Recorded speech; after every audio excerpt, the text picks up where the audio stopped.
Hello again. This is yet another episode of the podcast, The Breakout, and today I invited a very wonderful professor here at SAS, Emile Alexandrov. Emile is a philosopher, and we are gonna talk about philosophy. So, Emile, thank you so much really for coming in today. My pleasure. When we were discussing about what we're going to talk about today and so on and so forth, and also I was discussing with Nastia what can we talk with Emile about.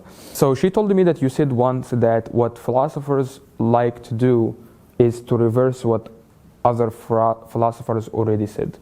So can you expand a little bit on that? Yeah, sure. So basically the gist of the argument is that most philosophers tend to take another philosopher's position and present a purely oppositional stance.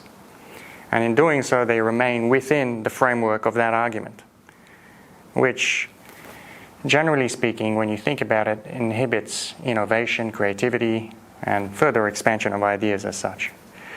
So take, for example, body without organs, okay, the famous Deleuzian concept. Zizek would ask the question, why not organs without bodies? Right? So if you take it, just to simplify this argument, of course, if you take this position, you see that we are remaining within the argument of, or the concept, body without organs, regardless. Yeah. You see, we haven't left this this concept.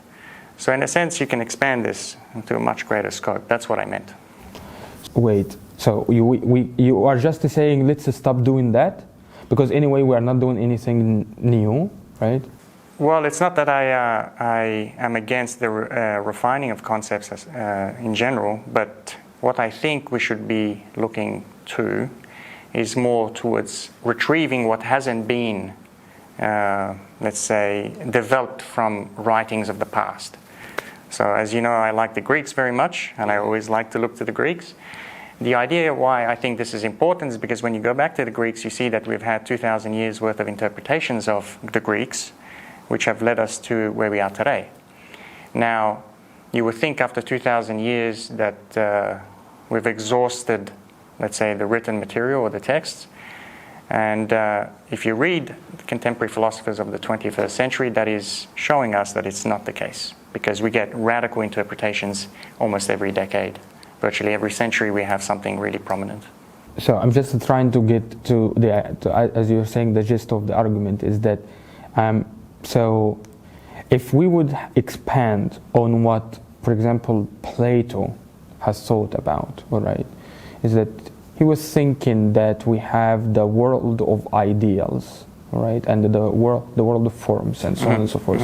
You think that we should have just expanded on this idea a little bit more before we reverse it, or before we start, I don't know. So what I argue, my position on this point is that we've interpreted Plato as projecting a separate world of forms, an ideal world. In other words, that the world we inhabit right now is basically, it's superfluous in the grand scheme of things. It's not as good as the ideal world. So we're always neglecting the world of experience. And this is how we have read Plato over 2,000 years. This is the dominant interpretation. Yes. Right? So the position I take is that we must go back to Plato and actually read him carefully and see that that is not the case.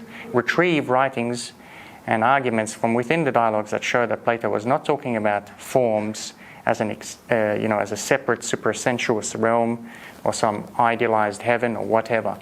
He's merely using forms as something to perhaps to aim for, right? So if you say, let's say, what's really just, in the context of justice, right? Well, we must have some sort of aim to perfect justice. We must always refine justice until we get to the point where, we have serious, results, right?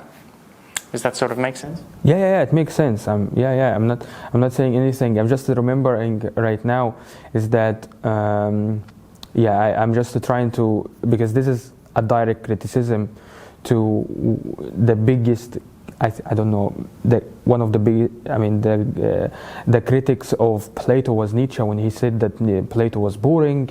He made us, he was guilty of making us drift away from the world of experiences, because he wanted us to live in this ideal world that does not exist, which then kind of derived us to have a resentment,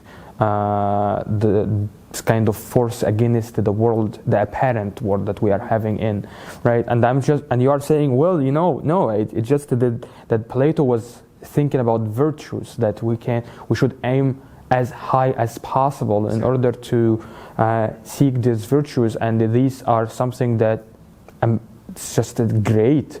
Why not we just do that? This is just what was in my mind. No, exactly. We're on the right track here. But basically, if you look at it this way, virtually all the thinkers from Nietzsche onwards, I mean, the entire German tradition is critical of Plato basically in the same way. They hold Nietzschean position from various vantage points. But in any case, the central point is that Plato posited this segregated world of forms. Yeah. Okay? And in so doing, the world of experience is becoming something irrelevant in the grand scheme of things. It's to be overcome. Yeah. Okay, so rather than arguing with Nietzsche, going back to our first argument, right, and staying in his argument, right, and saying, actually, no, Plato didn't say this, put that aside for a second and return back to Plato himself, okay, and try and recover from his dialogues, which you can do, and I have tried to do over some articles I've published, I can show you later, that Plato, in fact, is projecting an entirely different argument. As a matter of fact, he's not even projecting an argument, you can say, because he's writing dialogues. They're narratives, they're fictional accounts, right? They're stories. So in other words, the idea is that Plato's writings are meant to be open. The issue for us today, right, is that with this increasingly technologized world, or techniques, if you want to use Mumford's word, or Jackie Lul or whatever, the idea is basically the world is becoming increasingly digitized, technized, mechanized at the expense of its mystery. If you want to use, let's say, Heideggerian language, there is more to the world, right, than just a repository of equipment.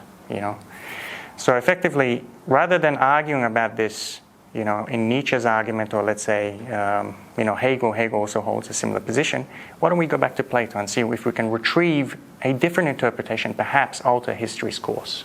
But the problem is that here, I'm just thinking about it right now, is that, I don't know, I feel like we will still be lost in translation, is when we go and read and we see the word such as the word happiness, that is a reoccurring word in Plato's dialogues, all right? And I can't believe that we're still going to have the prejudice that comes with our understanding of the word happiness, reading Plato in his own words. Still, we will still have this critical already presupposition against or for what Plato was speaking about when he talks about happiness, all right? When he talks about the idea of just, that how are we gonna be happy, is that we are gonna have, if we are gonna be socially just to one another, and so on and so forth. I mean, this is for a person who lives in the 21st century, this is just a very bizarre idea. I mean, how can I be that, right? Which means here is that he's talking about this again. We're coming back to the world of ideals and the world of forms, that we cannot attain such virtues because it's impossible to happen, which makes then think that maybe actually Plato is simply, his ideas right now are, I don't know, obsolete, for example. I don't know. Well, this is a very good point. As a matter of fact, a lot of contemporary philosophers now even ask the question as to when do we actually use the word virtue? Yeah. How often do you hear the word virtue being used? Yes. I mean, if you hear it, for example, in any regular discourse, no one talks about being more virtuous. But you have to understand that the word that we have translated for virtue comes from arete in Greek, which is much more than virtue. It's too expansive to deliberate on now. But the idea is that we don't need to adopt Plato's language. What we need to do is we need to retrieve what he has in his dialogues for the issues of our time. And you see, this we learn from Gadamer. Okay, Gadamer, who is Heidegger's student, as you all know, he basically says that there is no such thing as a pure text if you really read what he's saying. Right? There is a fusion of horizons. Every time you read the text becomes important for you at that moment in time. It effectively is a historical event for you to read the text. So what I'm trying to say here is basically, let's do this with Plato's dialogues. Now, a lot of people ask me and say, well, why Plato? Why not Aristotle? Why not the pre-Socratics? I'll tell you why. Firstly, the pre-Socratics don't have enough writings. Okay, we are very, very, I mean, you're going to ask too much to have an entirely different course of history from fragments. Okay, there is no coherent, way to do this without basically imposing a lot into what they're saying. Their interpretations get very radical. With Plato, you can sort of, you can actually draw out the consistencies. There's enough of Plato that you can do this. And also, why him instead of Aristotle? Because coming back to the forms problem, Aristotle is the first to do this reading. So effectively, if you really look into what's happened, right, we are living in an Aristotelian world, right? And this is a thing. It's called an Aristotelianized Plato. This is an actual thing, which wasn't the case for the first 1,000 years after Plato. But in any case, I'll leave that aside. There's more that can be said about this. I mean, we have to think through the issues of our time. This is the main thing. The main thing is we don't want to get stuck in Plato's world. This is where we get in a problem, right? We don't want to be stuck in the dialogues and say that, we can reinvent virtue as a word and use it in contemporary society or whatever. The idea is to use the dialogues in such a way as to they become sort of a blueprint for solving the issues of our time. And we can do this because the dialogues are that flexible. This is what I argue, right? And how flexible? They are very flexible. I mean, you have to understand that, again, I will stress this point, they are narratives, right? Each dialogue has a very elaborate scheme of discussions that can go any way.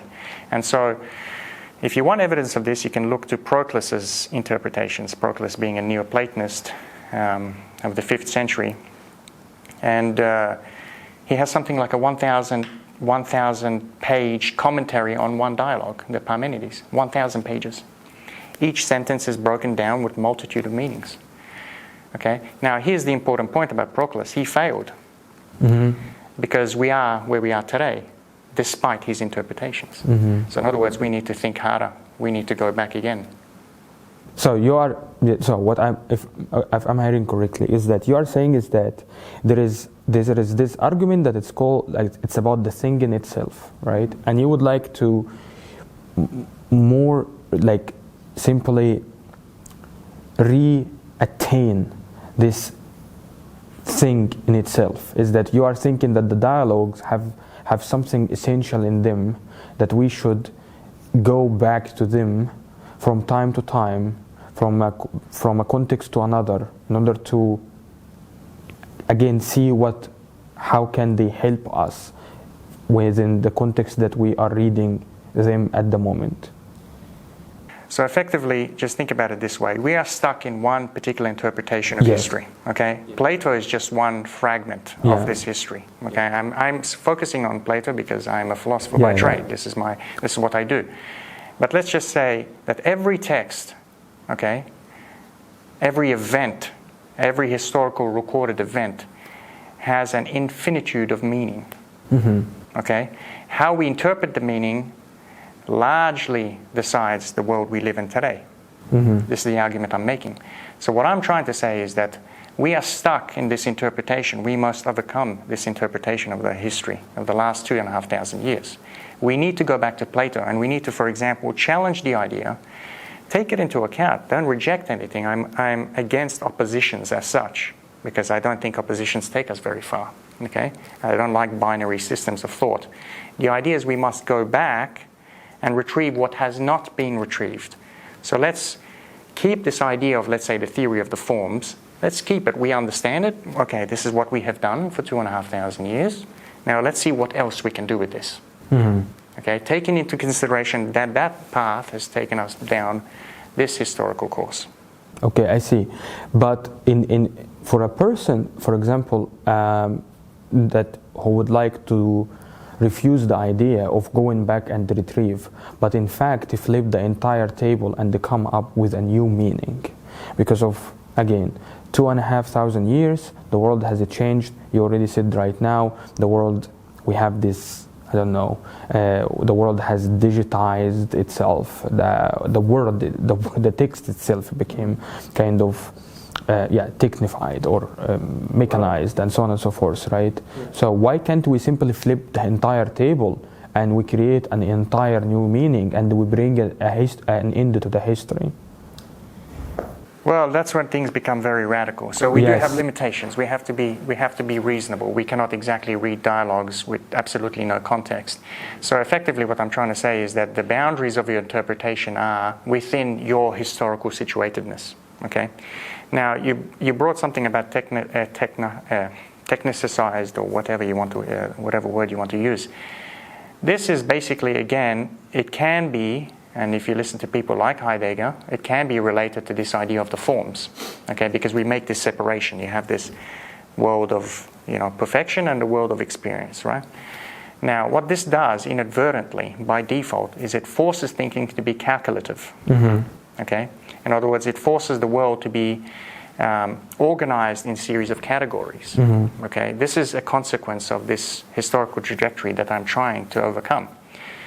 So the world effectively can only be interpreted in such a way in which it fits a category of language, symbols, system signs, etc.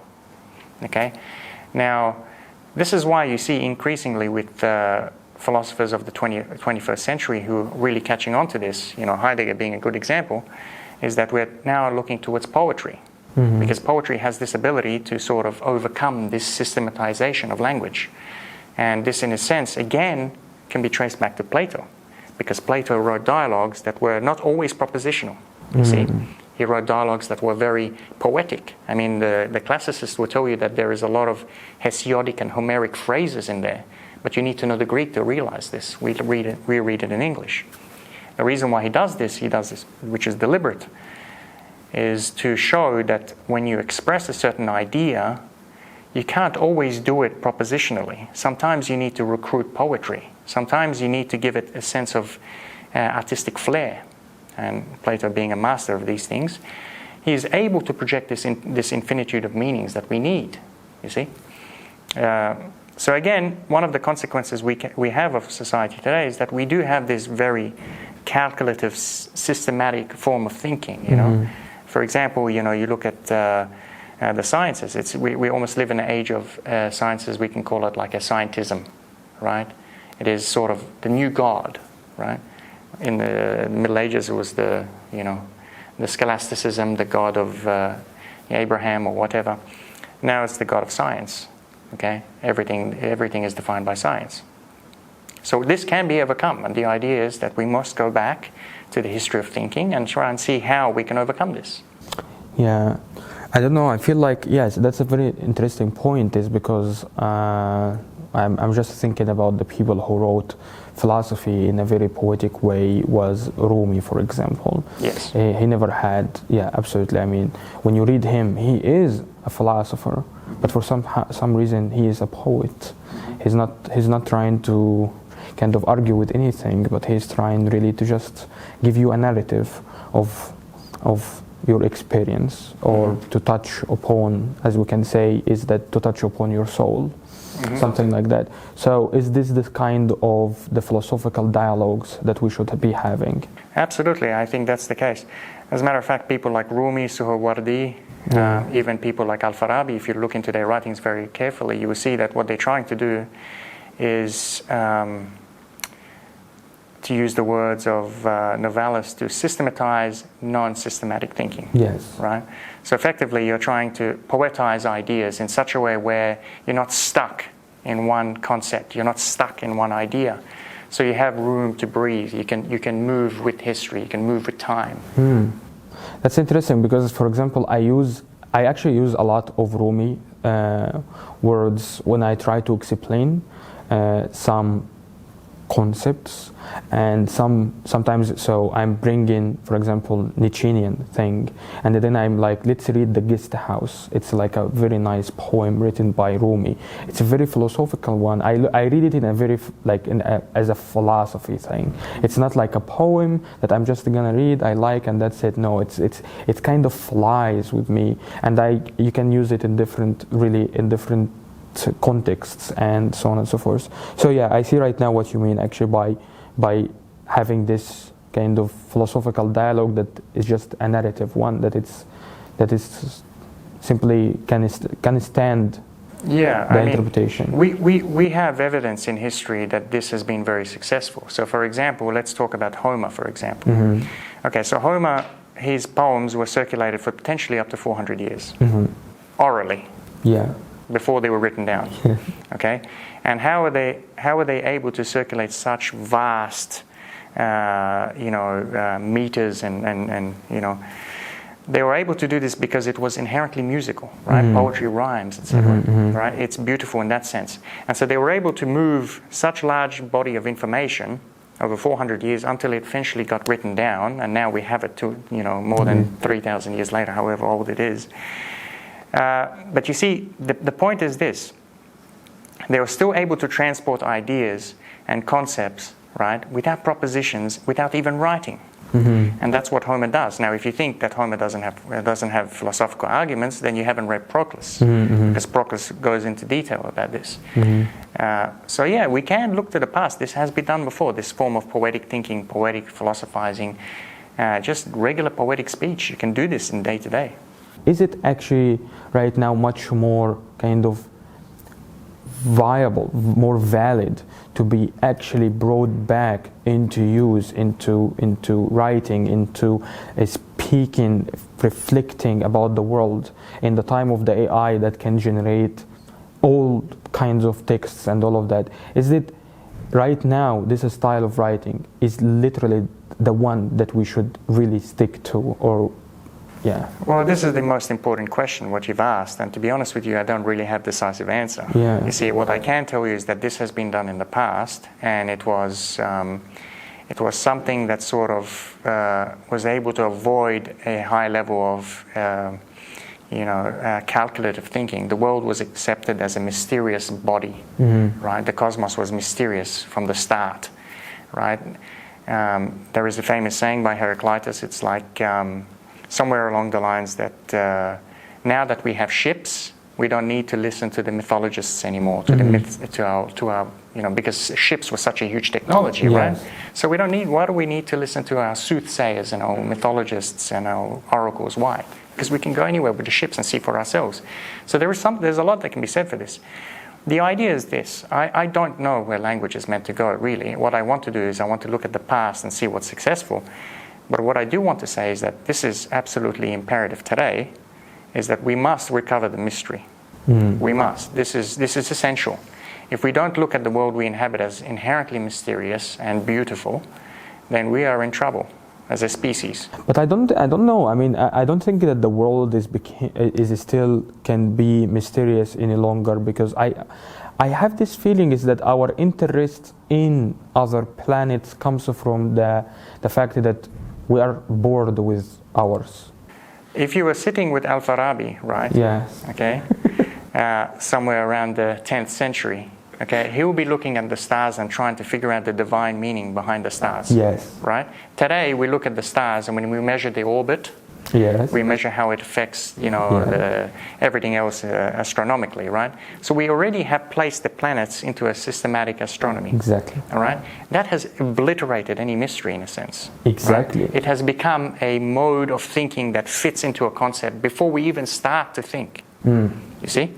So whereas Al-Farabi was looking at the stars with a sense of awe and mystery, today we look at the stars and we think, well, I wonder what the orbit radius is. yeah, or how far they are, so that I can go there. Exactly. So this is what I'm trying to say. I'm saying there's no reason for us to abandon science. I'm not looking towards some sort of archaic return or something. The idea is to recover the mystery. You have to realize that we have much more to recover from the world than just concepts. You know. I mean, there is a lot more to it, right?